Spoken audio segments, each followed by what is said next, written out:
Friends, എല്ലാവർക്കും നമസ്കാരം. നമ്മുടെ ഇഷ്ടപരമ്പരയുടെ പുതുപുത്തൻ വിശേഷങ്ങളിലേക്ക് ഏവർക്കും സ്വാഗതം. എല്ലാവർക്കും ഇന്ന് നല്ലൊരു ദിവസമാകട്ടെ എന്ന് ആശംസിച്ചുകൊണ്ട് തന്നെ നമുക്ക് വിശേഷങ്ങളിലേക്ക് കടക്കാട്ടോ.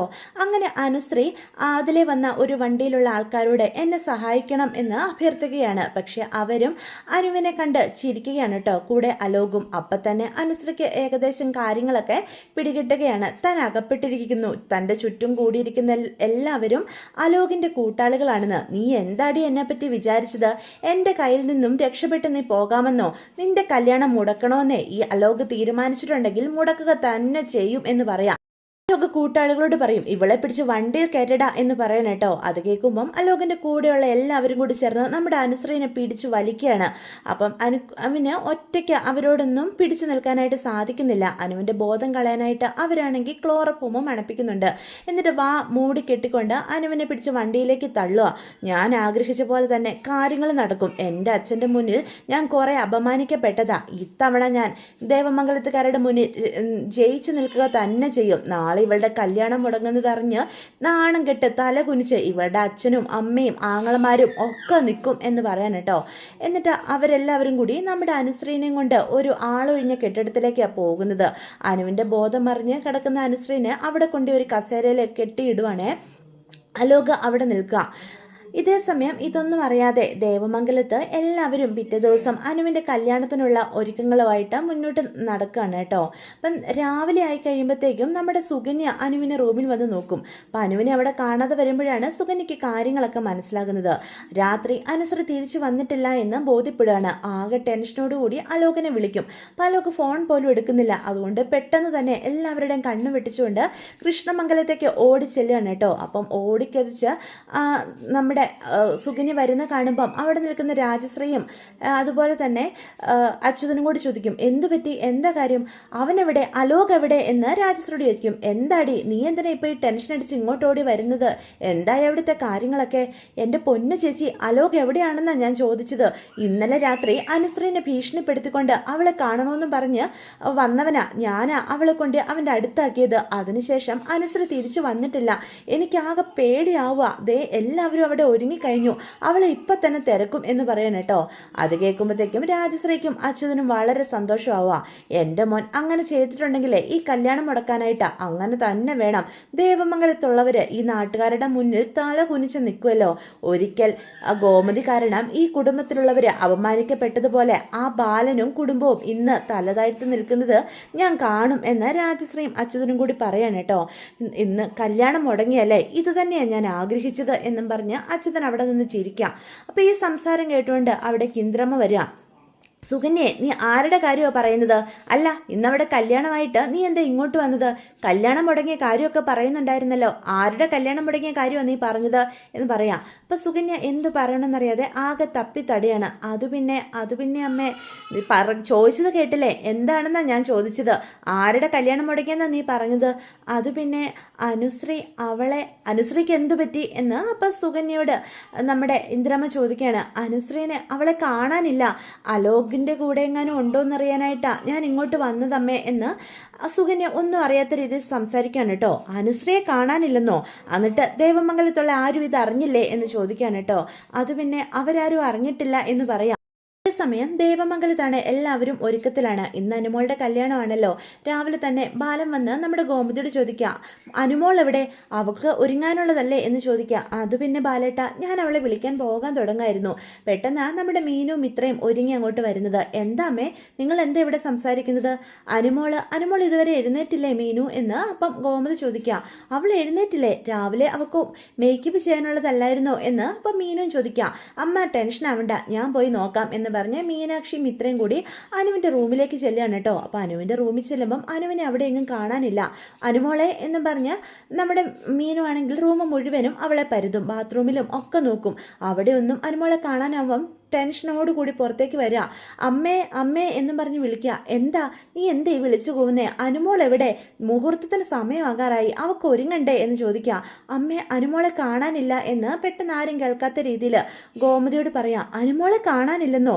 മീനാക്ഷി, നീ ശരിക്കും നോക്കാത്തത് കൊണ്ടായിരിക്കും, അവിടെ എവിടെയെങ്കിലും കാണും മീനു എന്ന് ഗോമതി അപ്പം വീണ്ടും പറയാ. ഇല്ലമ്മേ, ഞാൻ റൂമിൽ മുഴുവനും നോക്കി എന്ന് പറയാൻ കേട്ടോ. എന്താ ചേച്ചി എന്നും പറഞ്ഞ അപ്പം മിത്ര അങ്ങോട്ട് വരിക. അനുമോളെ അവിടെ എങ്ങും കാണുന്നില്ലല്ലോ എന്ന് പറയാൻ കേട്ടോ. മിത്രയ്ക്കും അപ്പോൾ ആകെ ടെൻഷൻ ആവാണേ. അനുമോൾ എവിടെ പോകാനാ, അവൾ അവിടെ എവിടെയെങ്കിലും കാണും എന്ന് പറഞ്ഞ് മിത്രയും വീട്ടിലെല്ലാം നോക്കുക. പക്ഷെ അനുമോളെ കാണുന്നില്ല. പെട്ടെന്ന് ബാലൻ അങ്ങോട്ട് വരിക. എന്താ എന്താ ഇവിടെ ഒരു സംസാരം, അനു എന്തേ എന്ന് ബാലൻ വന്ന് ചോദിക്കുക. അത് പിന്നെ അച്ഛ, എന്താ മീനു, എന്താ കാര്യം എന്ന് ബാലൻ അപ്പോൾ വീണ്ടും ചോദിക്കാൻ കേട്ടോ. അനുമോളെ കാണാനില്ല അച്ഛ എന്ന് പറയാ. ഈ വീട് മുഴുവനും ഞാനും ഇത്രയും കൂടെ നോക്കി, പക്ഷെ അവൾ ഇവിടെ എവിടെങ്ങും കാണാനില്ല എന്ന് പറയാ. കാണാനില്ലെന്നോ? എന്തൊക്കെയാ ഈ പറയുന്നേ എന്ന് അപ്പം ബാലൻ ചോദിക്കാൻ കേട്ടോ. ബാലന് ഇതൊന്നും വിശ്വസിക്കാൻ കഴിയാതെ തകർന്നു നിൽക്കുക. അപ്പം ഗോമതി വന്നിട്ട് പറയും, ബാലട്ടൻ ടെൻഷൻ ആവാതെ ഇവിടെ എവിടെയെങ്കിലും അവൾ ഉണ്ടാകും എന്ന് ഗോമതി പറയാം. പെട്ടെന്ന് ആനന്ദും ദേവിയും ആകാശും ആര്യനും ഒക്കെ വരികയാണ് കേട്ടോ. എല്ലാവരും കല്യാണത്തിന് ഒരുങ്ങി റെഡി ആയിട്ടാണ് വരുന്നത്. നിങ്ങളെന്താ ഇവിടെ നിൽക്കുന്നത്? എന്താ ആകെ ടെൻഷൻ പോലെ എന്ന് അപ്പം ആകാശ് ചോദിക്കും കേട്ടോ. അത് പിന്നെ നീ അനുവിനെ കാണാനില്ല എന്ന് പറയും കേട്ടോ. അപ്പം മീനു, അനുവിനെ കാണാനില്ലെന്നോ? അപ്പം ചേട്ടന്മാരും എല്ലാവരും അവിടെ എല്ലാം പോയി നോക്കുകയാണ് കേട്ടോ. പക്ഷെ നമ്മുടെ അനുവിനെ കാണാതാവുമ്പോൾ ആകെ ടെൻഷനാവുക. അപ്പോഴത്തേക്ക് ആരും പറയും, അച്ഛാ, ഇതിൻ്റെയൊക്കെ പിന്നിൽ അലോകായിരിക്കും. അവനറിയാതെ നമ്മുടെ അനു എങ്ങോട്ടും പോവില്ല. അവൻ എന്തെങ്കിലും പറഞ്ഞ് ട്രാപ്പ് ചെയ്തിട്ടുണ്ടാവും. എത്രയും വേഗം അവളെ കണ്ടെത്തണം, ഞങ്ങൾ ഇപ്പം തന്നെ പോകാം എന്ന് പറയാൻ കേട്ടോ. ഇതേ സമയം നേരം വെളുത്തിട്ടും നമ്മുടെ അനുസരിക്ക് ബോധം വന്നിട്ടില്ല. ഇനിയും അവൾ ഇങ്ങനെ കിടന്നു കഴിഞ്ഞാൽ ശരിയാകില്ല. നിന്റെ കല്യാണ ഒരുക്കങ്ങളൊക്കെ ഇപ്പം തയ്യാറായിട്ടുണ്ടാകും. നിന്നെ അവിടെ എത്തിക്കേണ്ടതേ എൻ്റെ ആവശ്യമാടി. നിന്റെ കുടുംബം മുഴുവനും ഇന്ന് തല കുനിക്കും നീ കാരണം എന്ന് പറഞ്ഞ് അവിടെ ഇരുന്ന് ഒരു ബോട്ടിൽ വെള്ളം എടുത്തിട്ട് വരികയാണ് കേട്ടോ, അനുവിനെ ഉണർത്താനായിട്ട്. എന്നിട്ട് അവളുടെ മുഖത്ത് പതിയെ വെള്ളം തെളിക്കുകയാണ്. വെള്ളം തെളിക്കുമ്പം അനുവിന് പതിയെ ബോധം തെളിയാം. പെട്ടെന്ന് അവൾ ചുറ്റും നോക്കുകയാണ്. അപ്പോഴാണ് തലേന്ന് രാത്രി തനിക്ക് സംഭവിച്ച കാര്യങ്ങളെല്ലാം അനുവിന് ഓർമ്മ വരുന്നത്. എടാ ദുഷ്ട, എന്നെ കൊണ്ട് വീട്ടിൽ വിടട എന്നും പറഞ്ഞ് അലോകനോട് ദേഷ്യപ്പെടുക. നിന്റെ വീട്ടിലോട്ട് തന്നെ പോകാൻ പോകുന്നത്. നിന്റെ വീട്ടുകാർക്ക് നല്ല ഉഗ്രനൊരു കണി ഞാൻ കൊടുക്കുന്നുണ്ട്. ഇപ്പം നിന്റെ കല്യാണ ചെറുക്കനും വീട്ടുകാരും ഈ നാട്ടുകാരും ഒക്കെ നിന്റെ കല്യാണത്തിന് റെഡി ആയിട്ട് നിന്റെ വീട്ടിൽ വന്നിട്ടുണ്ടായിരിക്കും. എല്ലാവരുടെ മുന്നിൽ വെച്ച് നിന്നെ ഞാൻ അവിടെ എത്തിക്കുക തന്നെ ചെയ്യും എന്ന് അപ്പോൾ അലോക് പറയാൻ കേട്ടോ. നിന്നോട് ഞാൻ എന്ത് ദ്രോഹം ചെയ്തിട്ടാണ് എന്നെ ഇങ്ങനെ ഉപദ്രവിച്ചത്? നിന്നെ ഞാൻ ആത്മാർത്ഥമായിട്ടാണ് സ്നേഹിച്ചത്. അതിനുള്ള ശിക്ഷയാണ് നീ എനിക്കിപ്പോൾ തന്നുകൊണ്ടിരിക്കുന്നത്. നിന്റെ മനസ്സ് മുഴുവനും വിദ്വേഷവും പകയുക. നിനക്കിപ്പോൾ സമാധാനമായല്ലോ എന്ന് ചോദിക്കുക. ആയടി, നിന്റെ കല്യാണം മുടങ്ങണം. നിന്റെ അച്ഛനും അമ്മയും കൂടപ്പിറപ്പുകളും ഈ നാട്ടുകാർക്ക് മുമ്പിൽ തല കുനിച്ച് നിൽക്കുന്നത് കണ്ടാലേ എനിക്ക് സമാധാനമാകുള്ളൂ. അതിനുവേണ്ടിയാണ് നമ്മൾ പോകുന്നത് എന്നും പറഞ്ഞ അവളെ പിടിച്ച് വലിച്ചുകൊണ്ട് വണ്ടിയിലേക്ക് കയറ്റുവാണ് കേട്ടോ. അനുമോള് ആകെ നിസ്സഹായതയോടെ എന്ത് ചെയ്യണമെന്നറിയാതെ നിൽക്കുക. ഇതേ സമയം ദേവമംഗലത്ത് ബാലനും വീട്ടുകാരും എല്ലാവരും ആകെ ടെൻഷൻ അടിച്ച് നിൽക്കുക. ബന്ധുക്കളെല്ലാം വന്നു തുടങ്ങിയിട്ടുമുണ്ട്. എല്ലാവരും അവിടെ എല്ലാം അനുവിനെ നോക്കിയിട്ടൊന്നും കാണാതാകുമ്പോൾ, അച്ഛാ, നമ്മൾ ഇങ്ങനെ നിന്നാൽ ശരിയാവില്ല. അലോക് അവൻ ആ കൃഷ്ണമംഗലത്തുണ്ടെങ്കിൽ അവനെ പിടിച്ചിറക്കി 2 കൊടുത്തു കഴിഞ്ഞാൽ അനുമോൾ എവിടെയാണെന്ന് നമുക്ക് കൃത്യമായിട്ട് മനസ്സിലാക്കാം എന്ന് ആര്യം പറയാൻ കേട്ടോ. അത് കേൾക്കുമ്പം ആകാശം പറയും, അതേടാ, നമുക്ക് ഇപ്പം തന്നെ അങ്ങോട്ട് ചെല്ലാം എന്ന് പറയണേ. അങ്ങനെ ആര്യനാണെങ്കിൽ കൃഷ്ണമംഗലത്തേക്ക് പോവാം. അവിടെ ചെന്ന് അലോകിനെ വിളിച്ചു കൂവാണ് കേട്ടോ. അപ്പം അച്യുതനും രാജശ്രീയും എല്ലാവരും ഇറങ്ങി വരികയാണ്. എവിടെ നിങ്ങളുടെ പുന്നാര മോൻ അലോക് എന്ന് ചോദിക്കുക. അവരിവിടെ ഇല്ല എന്ന് രാജശ്രീ പറയണ. ദേ, എൻ്റെ പെങ്ങളെയും കൊണ്ട് അവൻ കടന്നു കളഞ്ഞിരിക്കുന്നത്. അവളെ ഭീഷണിപ്പെടുത്തി അവളുടെ കല്യാണം മുടക്കാനാണ് അവൻ ശ്രമിക്കുന്നത്. മര്യാദയ്ക്ക് അവൻ എവിടെയാണെന്ന് പറഞ്ഞാൽ ജീവനോടെ നിങ്ങൾക്ക് അവനെ കാണാം എന്ന് ആകാശം ആര്യനോട് പറഞ്ഞു കേട്ടോ. നിന്റെ പെങ്ങൾ വീട്ടിൽ കാണാനില്ലെങ്കിലേ അതിന് ഇവിടെ വന്ന ബഹളം വെച്ചിട്ടൊന്നും കാര്യമില്ല. ആരുടെയും കൂടെ ഇറങ്ങിപ്പോയതായിരിക്കും എന്ന് അച്യുതൻ പറയൂ കേട്ടോ. അത് കേൾക്കുമ്പോഴത്തേക്കും ആര്യനും ആകാശം കൂടി അച്യുതനോടൊക്കെ നല്ലത് പറയണം.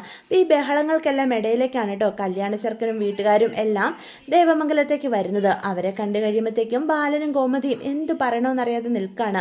മീനു, മിത്രയും ദേവി ഒക്കെ ആകെ ധർമ്മ സങ്കടത്തിലാണ്. ഇനിയിപ്പോൾ നമ്മൾ എന്താ ചെയ്യുക എന്നുള്ള രീതിയിൽ പരസ്പരം നോക്കുവാണ്.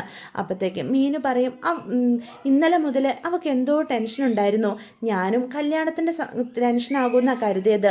അലോകിനെ പറ്റി നമ്മൾ ആരും ചിന്തിച്ചേ ഇല്ലല്ലോ എന്ന് പറയൂട്ടോ. അപ്പം ദേവിയും പറയും, അനുമോളെ നമ്മൾ കുറച്ചുകൂടി ശ്രദ്ധിക്കേണ്ടതായിരുന്നു. അവളെ എന്തെങ്കിലും പറഞ്ഞ് ഭീഷണിപ്പെടുത്തിക്കൊണ്ടാകും അവൻ തട്ടിക്കൊണ്ടു പോയത് എന്ന് പറയട്ടോ. ഇതേ സമയമാണ് ജീവനും വീട്ടുകാരും എല്ലാം കയറി അകത്തേക്ക് വരികയാണ്. നിങ്ങൾ എന്താ ഇങ്ങനെ ടെൻഷൻ അടിച്ച് നിൽക്കുന്നേ? എന്താ എല്ലാവരുടെ മുഖത്തൊരു വിഷമം പോലെ എന്ന് ജീവൻ അവരെ കാണുമ്പോൾ തന്നെ ചോദിക്കാം. ജീവന്റെ ചോദ്യങ്ങൾക്ക് മറുപടി പറയാനാകാതെ തല കുനിച്ച് നിൽക്കുകയാണ് കേട്ടോ ബാലൻ. അപ്പം എന്താ ഉണ്ടായത് എന്ന് വീണ്ടും ജീവൻ ചോദിക്കുക. അത് എന്താ ഉണ്ടായത് എന്ന് അപ്പം ജീവൻ്റെ അച്ഛനും അമ്മയും കൂടി ബാലനോട് ചോദിക്കുകയാണ് കേട്ടോ. അപ്പം അവിടെ ആനന്ദ് പറയും, അത് അനുവിനെ രാവിലെ മുതൽ കാണാനില്ല. അനുവിനെ കാണാനില്ലെന്നോ? എന്തൊക്കെയാണ് നിങ്ങൾ ഈ പറയുന്നത്? ഇന്നിവരുടെ കല്യാണം നിശ്ചയിച്ചിട്ട് പെണ്ണിനെ കാണാനില്ലെന്ന് പറഞ്ഞാൽ ഇതിനൊക്കെ അർത്ഥം എന്താ എന്ന് പറയാൻ കേട്ടോ. എൻ്റെ മോളെ ചതിച്ചതാ, അവൾ അറിഞ്ഞുകൊണ്ട് ഒരിക്കലും അങ്ങനെ ഒരു തെറ്റ് ചെയ്യത്തില്ല എന്ന് ബാലൻ അപ്പം പറയുവേ. ഇതേ സമയം തന്നെയാണ് നമ്മുടെ അനുശ്രീയെയും കൂട്ടിക്കൊണ്ട് അലോക് ദേവമംഗലത്തേക്ക് വരുന്നത്. അപ്പം അലോകിന്റെ വണ്ടി കാണുമ്പം കൃഷ്ണമംഗലത്ത് നിന്ന് എല്ലാവരും ദേവമംഗലത്തേക്ക് വരികയാണ് കേട്ടോ. അപ്പം അനുവിനെയും അവൻ്റെ ഒപ്പം കാണുമ്പം ആര്യനും ആകാശും ഒക്കെ ദേഷ്യത്തോടു കൂടി അവൻ്റെ മുന്നിലേക്ക് എത്തുക. ഞങ്ങളുടെ പെങ്ങളെ എന്ത് ചെയ്തിടാ എന്ന് ചോദിക്കുക. നിനക്ക് പകരം വീട്ടാൻ ഇന്ന് തന്നെ കിട്ടിയുള്ളോ എന്ന് ചോദിച്ചുകൊണ്ട് ആകാശും ആര്യനും ഒക്കെ അലോകിന്റെ മുന്നിലേക്ക് ചാടി വീഴാണ്. അപ്പോഴത്തേക്കും അലോക് പറയും, അല്ല നിങ്ങളെന്തിനാ എന്നോട് ദേഷ്യപ്പെടുന്നത്? നിങ്ങളുടെ പെങ്ങളെ ഞാൻ സുരക്ഷിതയായിട്ട് ഇവിടെ കൊണ്ടുവന്നിട്ടുണ്ട് എന്ന് പറയണം. അവളെ എൻ്റെ പിന്നാലെ വന്നത്. ഇന്നലെ രാത്രി അലോകില്ലാതെ ജീവിക്കാൻ സാധിക്കില്ല, എനിക്ക് നിന്റെ ഒപ്പം ജീവിച്ചാൽ മതി എന്നും പറഞ്ഞ് എൻ്റെ അടുത്തേക്ക് വന്നത് നിങ്ങളുടെ ഈ പെങ്ങള എന്ന് പറയണം കേട്ടോ. അപ്പം വണ്ടിയിലിരിക്കുന്ന അനുശ്രീ ഇതെല്ലാം കേൾക്കുന്നുണ്ട്. അലോക് എല്ലാം തിരിച്ചു പറയുന്ന കേൾക്കുമ്പം അനുശ്രീക്ക് ആകെ ഞെട്ടിത്തെറിച്ച് നിൽക്കുക. തന്നെ തെറ്റുകാരിയാക്കിക്കൊണ്ട് അലോക് നിഷ്കളങ്കൻ ചമയമാണെന്ന് അനുശ്രീക്ക് ബോധ്യപ്പെടുകയാണ് കേട്ടോ. കേൾക്കുമ്പം ആര്യനും ആകാശം പറയും, ഒരിക്കലും ഞങ്ങളുടെ പെങ്ങള് നിന്റെ പിന്നാലെ വരത്തില്ല, സത്യം പറ, അവളെ നീ എന്താ ചെയ്തത് എന്ന് ചോദിക്കുകയാണ് കേട്ടോ. ചേടാ ഞാൻ സത്യവ പറയുന്നേ എന്ന് പറയാം, എന്താ ഉണ്ടായത് എന്ന് അനന്തൻ അപ്പം അങ്ങോട്ട് വന്ന് ചോദിക്കുകയാണ് കേട്ടോ. അത് പിന്നെ വല്ലിച്ച, ഞാൻ ഒരു തെറ്റും ചെയ്തിട്ടില്ല. ഈ അനുശ്രീയ ഇന്നലെ രാത്രി എൻ്റെ പിന്നാലെ വന്നത്. ഞാൻ ദേവമംഗലത്ത് വന്നെന്ന് ഇവിടെ ആർക്കെങ്കിലും എന്തെങ്കിലും തെളിവുണ്ടോ? ഇല്ലല്ലോ. അല്ലെങ്കിൽ ഞാനിതിനെ ഇങ്ങോട്ട് കയറി വരുന്നത്. ഇവളെ എൻ്റെ അടുത്തേക്ക് വരാതെ എനിക്ക് ഇവളെ കൂടെ കൊണ്ടുപോകാൻ പറ്റുമോ എന്ന് അലോക് ചോദിക്കുക. അങ്ങനെ ഒരു ചോദ്യം വരുമ്പോഴത്തേക്കും എല്ലാവരും ശരിയാണല്ലോ എന്നുള്ള രീതിയിൽ നിൽക്കുകയാണ് കേട്ടോ. തൻ്റെ വീട്ടുകാർ അലോകിൻ്റെ ചോദ്യങ്ങൾക്കൊക്കെ മുന്നിൽ തല കുനിച്ച് നിൽക്കുന്ന കാണുമ്പം അനുശ്രീക്ക് ഒരുപാട് സങ്കടം വരികയാണേ. അപ്പം ഇതെല്ലാം കണ്ടും കേട്ട് നിൽക്കുന്ന ജീവൻ്റെ വീട്ടുകാർ ചോദിക്കും, ഓ അപ്പം വേറൊരുത്തനുമായിട്ട് ബന്ധം ഉണ്ടായിട്ടാണോ ബാല ഞങ്ങളുടെ മോനു വേണ്ടി അവളെ ആലോചിച്ചത്? ഇങ്ങനൊരു ചതി ബാലൻ ചെയ്യുമെന്ന് ഞങ്ങൾ ഒരിക്കലും കരുതിയില്ല. എത്ര കാര്യമായിട്ടാണ് നിങ്ങളോട് ഞങ്ങൾ നിന്നത്. എന്നിട്ട് എൻ്റെ മോൻ്റെ ജീവിതം വെച്ചിട്ട് വേണമായിരുന്നോ നിങ്ങൾക്കെല്ലാവർക്കും കളിക്കാൻ എന്ന് പറഞ്ഞ ജീവന്റെ അച്ഛനും അമ്മയും ഒക്കെ ബാലനോടും കുടുംബത്തോടും ദേഷ്യപ്പെടുകയാണ് കേട്ടോ. പെട്ടെന്ന് അനുശ്രീ ആണെങ്കിൽ ഇറങ്ങി വരിക. താൻ ഇനി എന്തു പറഞ്ഞിട്ടും കാര്യമില്ല എന്ന് ബോധ്യപ്പെടുന്ന അനുശ്രീ പറയും, എനിക്ക് ഇവനെ ഒരുപാട് ഇഷ്ടമായിരുന്നു. ഇവന്റെ കൂടെ അല്ലാതെ ആരുടെ കൂടെയും എനിക്ക് ജീവിക്കാൻ സാധിക്കില്ല. ഞാൻ ഇറങ്ങി വന്നില്ലേ ആത്മഹത്യ ചെയ്യുമെന്നും പറഞ്ഞ് ഭീഷണിപ്പെടുത്തിയത്. ഞാൻ കാരണം ഒരാൾ മരിക്കുന്നത് എനിക്ക് ചിന്തിക്കാൻ പോലും സാധിക്കില്ല. അതുകൊണ്ടാണ് ഇങ്ങനൊരു തെറ്റ് ഞാൻ ചെയ്തത്. എന്നോട് ക്ഷമിക്കണം അച്ഛനും അമ്മയും. ഞാൻ കാരണം ഇവ മരിച്ചു കഴിഞ്ഞാൽ പിന്നെ എനിക്കത് ഒരിക്കലും സഹിക്കാനായിട്ട് സാധിക്കില്ലല്ലോ എന്ന് പറയണം കേട്ടോ. അതുകൊണ്ടാണ് ഇവ നിർബന്ധിച്ചപ്പം ഞാൻ ഇവൻ്റെ തലയെ കഴുത്തിൽ ഏറ്റുവാങ്ങിയത്. ഞങ്ങൾ കല്യാണം കഴിച്ചു എന്ന് പറയാണ് കേട്ടോ. ഇത് കേൾക്കുമ്പം അലോക് ഞെട്ടിത്തരിച്ച് നിൽക്കുകയാണ്. താൻ അനുശ്രീയിൽ നിന്ന് ഇതൊന്നും അല്ല പ്രതീക്ഷിച്ചത്. കരഞ്ഞു കൂവി അച്ഛനോടും അമ്മയോടും നടന്ന സംഭവങ്ങളൊക്കെ ഏറ്റുപറയുമെന്നാട്ടോ കരുതിയത്. പക്ഷെ അതൊന്നുമല്ല സംഭവിക്കുന്നത്. കല്യാണം കഴിഞ്ഞു എന്ന് നമ്മുടെ അനുശ്രീ പറയാൻ കേട്ടോ. ഇത് കേൾക്കുമ്പോഴത്തേക്കും എല്ലാവരും ഞെട്ടിത്തരിച്ച് നിൽക്കുക. അച്യുതനും രാജശ്രീക്കും അത് വിശ്വസിക്കാൻ പോലും കഴിയുന്നില്ല കേട്ടോ. ഇവൻ കല്യാണം കഴിച്ചോ എന്നതിന് ചിന്തയാ. രാജശ്രീക്കാണെങ്കിൽ വളരെ സന്തോഷം തോന്നുവാണ്. കൃഷ്ണമംഗലത്തെ മരുമോളായിട്ട് അനുശ്രീ വരണമെന്നാണ് അവരെല്ലാവരും ആഗ്രഹിച്ചത്. അത് നടന്നിരിക്കുന്നു. പക്ഷെ അലോക് ഞെട്ടിത്തരിച്ച് നിൽക്കുകയാണ് കേട്ടോ. കുടുംബത്തെ മുഴുവനും അനുശ്രീയെയും നാണം കെടുത്താനാണ് അലോകിൻ്റെ പ്ലാന്. പക്ഷെ അതൊക്കെ ഫ്ലോപ്പായി പോയിരിക്കുകയാണ്. പക്ഷെ ദേവമംഗലത്തെ എല്ലാവരും വളരെയേറെ അപമാനിതരായി നിൽക്കുകയാണ് കേട്ടോ. ചെറുക്കൻ്റെയും ബന്ധുക്കളുടെയും കൂട്ടരുടെയും എല്ലാം മുന്നിൽ ഒളിച്ചോടിപ്പോയ മകളുടെ അച്ഛനും അമ്മയായിട്ട്. അപ്പം ഇത് കേൾക്കുമ്പോഴത്തേക്കും ആര്യനും ആകാശും ആനന്ദും എല്ലാം മുന്നിലോട്ട് വരും. നിനക്ക് എങ്ങനെ തോന്നിയിടി ഞങ്ങളെ ഈ അവസ്ഥയിൽ കൊണ്ട് നിർത്താൻ? ഇപ്പം പോലും നീ ഒരു തെറ്റ് ചെയ്തിട്ടില്ല. ഇവൻ ഭീഷണിപ്പെടുത്തിക്കൊണ്ട് നിന്നെ തട്ടിക്കൊണ്ട് പോയതാകുന്ന ഞങ്ങൾ കരുതിയത്. പക്ഷെ നീ ഞങ്ങളെ ചതിക്കുമായിരുന്നല്ലേ എന്ന് ചോദിക്കാം. അപ്പം ബാലൻ പറയും, ഇനി ആരും അവളോടൊന്നും പറയണ്ട. അവൾക്ക് ഇഷ്ടപ്പെട്ട ജീവിതം അവൾ തിരഞ്ഞെടുത്തു. എൻ്റെ ജീവൻ്റെ അടുത്തേക്ക് ചെല്ലും. മോനെ അറിഞ്ഞുകൊണ്ട് ഒരിക്കലും മോനെ വഞ്ചിക്കണമെന്ന് ഞാനോ എൻ്റെ കുടുംബവും കരുതിയിട്ടില്ല. ഇവനുമായിട്ടുള്ള സകല ബന്ധങ്ങളും അവസാനിപ്പിച്ചതാണെന്ന് എനിക്ക് വാക്ക് തന്നതുകൊണ്ടാണ് ഈ കല്യാണത്തിന് ഞാൻ മുന്നോട്ട് വന്നത് തന്നെ എന്ന് ബാലൻ പറയാം. നിങ്ങൾക്ക് ഞങ്ങൾ കാരണം ഉണ്ടായ ഈ അപമാനത്തിന് ഞാൻ ക്ഷമ ചോദിക്കുക എന്ന് പറഞ്ഞിട്ട് ബാലനകത്തേക്ക് കയറിപ്പോവാണ് കേട്ടോ. ഇതെല്ലാം കണ്ടും കേട്ടും ഗോമതിയും കുടുംബവും തകർന്നു നിൽക്കുകയാണ്. അനുശ്രീയും ആകെ തകർന്നു. താൻ ഇനി എന്ത് പറഞ്ഞിട്ടും കാര്യമില്ല എന്നുള്ള ബോധ്യപ്പെട്ടുകൊണ്ട് അവിടെ നിൽക്കുക. അപ്പം ഇതൊക്കെയാണ് കേട്ടോ ഇന്നത്തെ വിശേഷങ്ങൾ. വീഡിയോ ഇഷ്ടപ്പെട്ട ചാനൽ സബ്സ്ക്രൈബ് ചെയ്യാൻ മറക്കരുത്, ലൈക്ക് ചെയ്യാനും മറക്കരുത്. നിങ്ങളുടെ അഭിപ്രായങ്ങൾ കമൻസ് വഴി എന്നെ അറിയിക്കാൻ.